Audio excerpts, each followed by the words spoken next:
Plant ecology.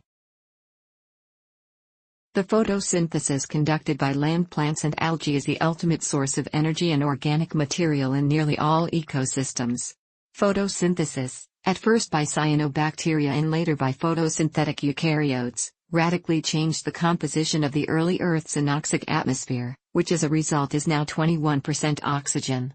Animals and most other organisms are aerobic, relying on oxygen. Those that do not are confined to relatively rare anaerobic environments.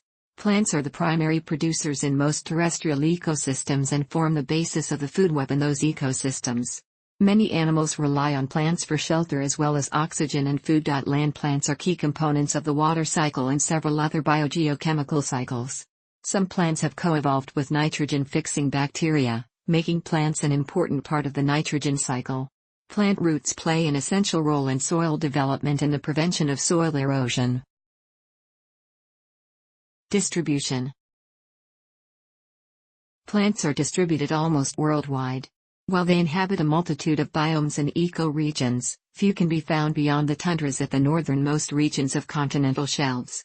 At the southern extremes, plants of the Antarctic flora have adapted tenaciously to the prevailing conditions. Plants are often the dominant physical and structural component of habitats where they occur.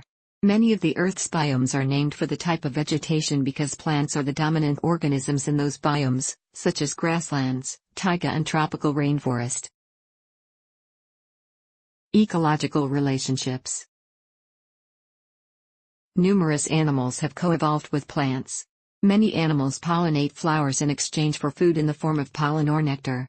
Many animals disperse seeds, often by eating fruit and passing the seeds in their feces.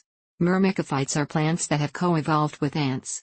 The plant provides a home, and sometimes food, for the ants. In exchange, the ants defend the plant from herbivores and sometimes competing plants. Ant wastes provide organic fertilizer. The majority of plant species have various kinds of fungi associated with their root systems in a kind of mutualistic symbiosis known as mycorrhiza. The fungi help the plants gain water and mineral nutrients from the soil, while the plant gives the fungi carbohydrates manufactured in photosynthesis. Some plants serve as homes for endophytic fungi that protect the plant from herbivores by producing toxins. The fungal endophyte, Neotyphodium chenophyallum, in tall fescue, Festuca arundinacea, does tremendous economic damage to the cattle industry in the U.S.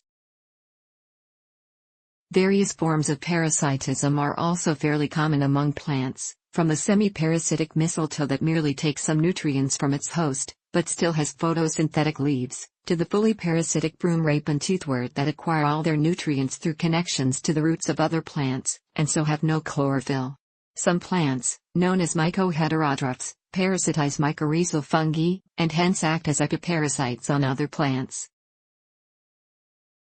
Many plants are epiphytes, meaning they grow on other plants, usually trees, without parasitizing them. Epiphytes may indirectly harm their host plant by intercepting mineral nutrients and light that the host would otherwise receive. The weight of large numbers of epiphytes may break tree limbs. Hemiepiphytes like the strangler fig begin as epiphytes but eventually set their own roots and overpower and kill their host. Many orchids, bromeliads, ferns and mosses often grow as epiphytes. Bromeliad epiphytes accumulate water in leaf axils to form phytotelmata that may contain complex aquatic food webs. Approximately 630 plants are carnivorous, such as the Venus flytrap, Dionaea muscipula, and sundew, Drosera species.